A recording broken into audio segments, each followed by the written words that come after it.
Hey everyone, and welcome back to another pep talk. And always with me, fellas. How are you? Hey Jeff, how are How's it, you? Hey Nico. how's it going, guys?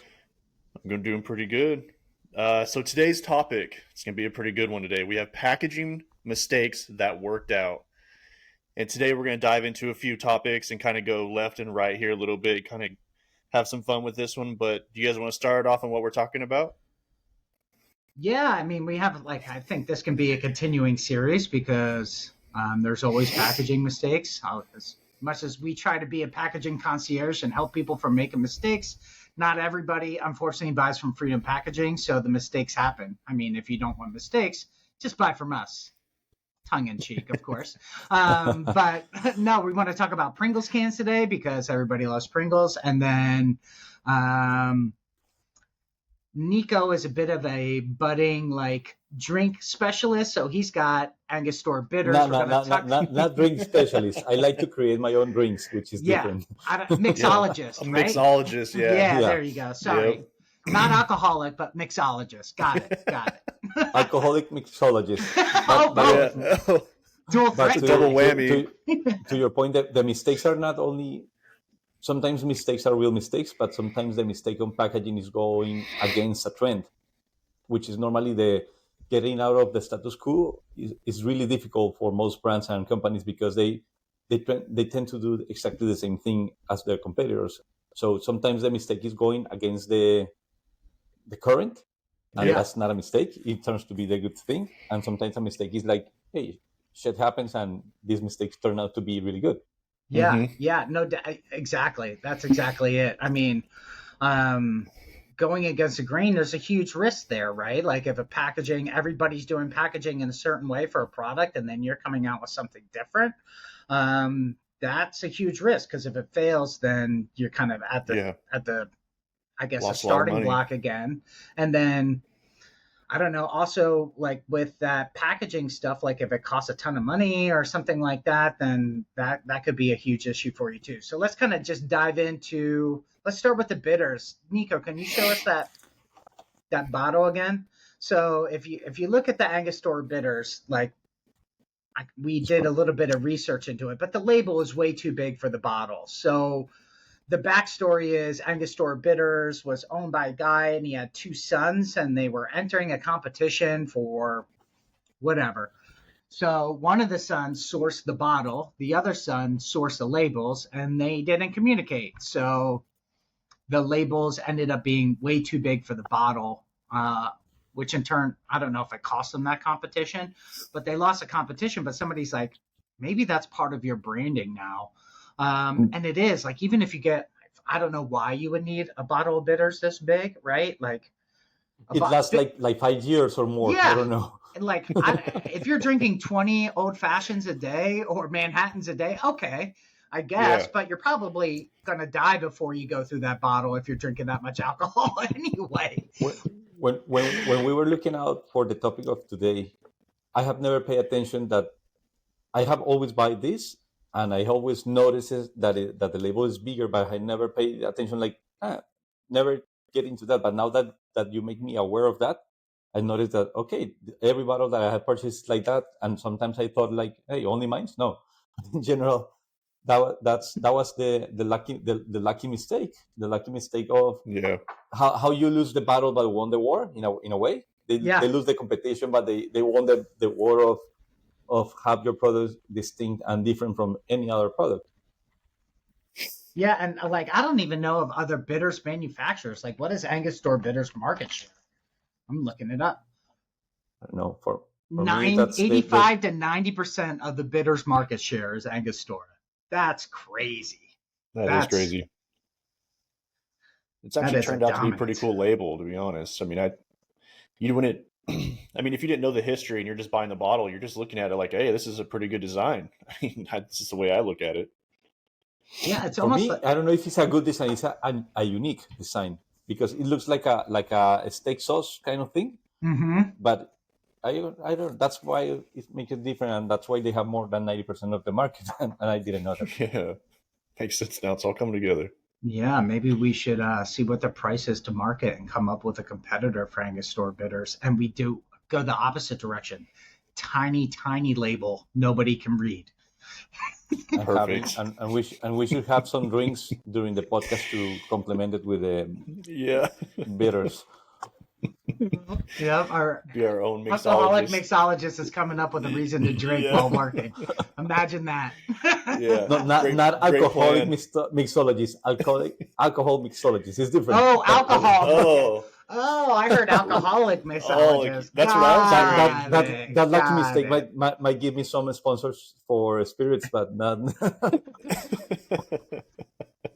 That is too funny. That is too funny. So yeah, I mean, just overall to kind of sum up on the bitters thing, like a mistake that they made, label is way too big. They just rolled it out because of a time frame to submit for a competition, and that was a long time ago. And now, I mean, to this day, that 85 to 90% of the market share, and that's in the U.S. market, but I bet worldwide, like when I'm traveling in Europe or South or Central America, same thing. It's always Angostura bitters. So I don't know how big that company is, but it must be a monster, right? Yeah. Especially if you're seeing it everywhere. As much as you do.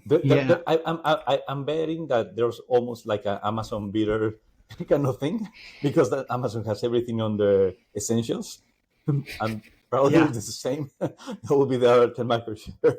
Yeah, super cheap bitters from Amazon, but you get it in a day for free, so that's nice. That is nice. All right, so that's kind of a mistake that was unintentional but worked out and has created wild success for Angostura bitters. Shifting gears into what, Nico, you were referring to a little bit at the beginning, is it's not really a mistake. It's an intentional redesigning of packaging in a way that's unproven or new to the market. And we're talking now about potato chips and specifically the Pringles can versus the bag. So when we were looking at some of the backstory to that, which is super interesting. I don't know, Jeff, if you wanted to kind of give some background on that, but it was a guy, what was his last name? Bauer or something? Yeah, Frederick J. Bauer. Okay. Yeah. And so he worked for P&G, so he was probably in the Cincinnati area. I had no idea, but that's usually where Procter and Gamble sits. And he wanted to solve the biggest problem that we all have and that we face in life, which is broken chips in your bag. Broken chips, yeah. If you fix that, everything else is, raising kids, making money, all that stuff is easy. But broken chips, man, you can't live that way. So there's our Pringles can. Yeah, and I guess the argument here, too, is like there is some broken chips in here, but for the most part, I mean, it does solve a lot of the problems because the movement and stuff like that, as long as you handle it a little bit better than normal, I mean, you're not going to end up with too much of a broken chip problem. But I do like how they seal everything, and I do like how they, everything's taken care of, and it's a lot easier to take with me somewhere if I want to travel. So the packaging, I think, is great. And I think that the chips from Pringles are very especially delicate compared to other chips because of the shape that they came out to, maybe the flavors. It's like a potato chip nuggets. I don't know, but they made it with a mold and it's perfectly shaped. So it's even more delicate, but if they put it in a traditional package, it will be completely destroyed. Once you grab one of the potatoes and you put it in your mouth, it almost broke by itself. So it's very delicate. So I guess that was the only way to launch to the market this new kind of potato that tastes really good. Yeah, I think otherwise it will break. Both of those things were done in conjunction, right? Because it's like, okay, I want a stackable can so they don't get broken, but you can't all the chips have to be uniform in size and shape in order to stack them. So it's like, okay, well, we have, and it's interesting, I don't know the story, but did they create the packaging and then decide to make all the chips a uniform size? Or did they say, let's make the chips a uniform size and then we'll start to look for packaging for it? I don't know the order of operations there, but it wasn't just the packaging in and of itself. They had to change the product to fit that packaging. Which is really interesting. To piggyback off of what you were saying, they created the packaging first because initially it came from them trying to remove the air from the bags. And so they created that packaging first saying, hey, this is going to be a lot smaller. It's going to be a little more sealed tight. As you can see, this is pretty much sealed right here. Yeah. And with the metallized lidding stock, right? If you peel back that lidding stock, it's metal, I'm assuming. Yep. Just for tons of moisture. It's the best sound in the world. Let me see if I can get this sound. Oh, yeah, there you go. That's a good one. So, but yeah, kind of like what Tom was saying, metallized. It's really nice. So So, but this is yeah, so they crazy. created the packaging first. So Go ahead. this is the Sorry. first time that, not the first time, but one of the first times that packaging drove the product design. It's completely the opposite of what normally happens. Yeah, Yeah. it's a really interesting case study that goes on with Pringles. And again, like I don't know, that was in the early 70s. So now Pringles has been around for almost 50 years, and I don't see them going anywhere. No, Um, their flavors are. their flavors are That bomb. Their barbecue is great. that reminds me to Transformers. It started to be as a toy that was so popular that they can doing a cartoon and movies and everything nowadays. Like Yeah. Now it's Oh, just continuing because I think it was like they had a different name for it. It was like Pringles Newfangled or something like that, and it wasn't interesting. just Pringles by itself. And then of course it changed into what it is now, just Pringles by itself, because it was just a potato chip. They just had a single flavor, and now that they have multiple flavors, it's not just a regular potato chip by itself anymore, which is kind of cool. I mean, Yeah, come on, some and good flavors. and not to bury the lead, pun intended, but Frederick Bauer apparently was so proud of his Pringles can and Pringles chips inventions that when he passed away in 2008, part of his ashes were buried in a Pringles can, which is really good.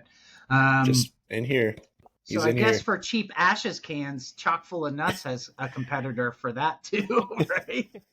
Yeah, Like, that's take that coffee can.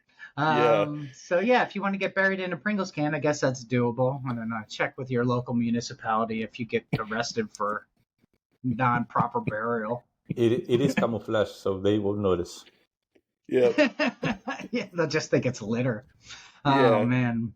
So That'd be that's, I mean, super cool. Love Pringles, and like, I mean, they're doing iterism, like different iterisms of the cans. Like you could buy like 10 little shorty cans for like yeah. school lunches and stuff like that. So, um, really good example there of going against the grain. Everybody doing chips and bags, and then they're coming out with a can. And again, I love Pringles. They're awesome. Um, no, like you can be the most planned and buttoned up and not have success, or you can make a massive mistake and own 90% market share globally of the bitters market. So who knows?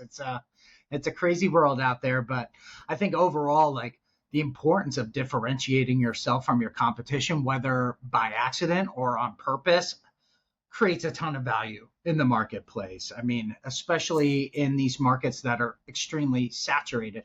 I don't know about the bitters market, but I mean, there's a bajillion different potato chip manufacturers out there, and Pringles, with their packaging, was able to carve out a good niche. And I bet the Pringles brand is, I bet they sell billions of dollars worth of Pringles annually, if I had to guess. And that might be, Nico, we were talking about this before we jumped on. They might be doing a light dusting of some sort of highly addictive drug on every single chip because, and that's why they It's came out amazing. like, once you pop, you can't stop. No, literally, you can't stop. You are physically Yeah. addicted to this. So good luck with the And now rest of you're your life. committed. Yeah. Now you're committed. Yeah. It's a full sleeve or nothing. Yeah. Yeah. Uh, So that kind of we're getting pretty close to the cutoff time here, guys. Is there any like take home message you guys want to leave? no. Yep. Join us next Good. week when we're Yeah. going to talk about more mistakes and how they were successful or unsuccessful and try to Yeah. learn from them. Yeah, it's gonna be a good segment, continuing next chapter for sure. So, but we hope you guys enjoyed this video. We know it's short and sweet. We appreciate everyone that's watching, tuning in, liking, and subscribing. Of course, we appreciate you all, and we hope you have an amazing day.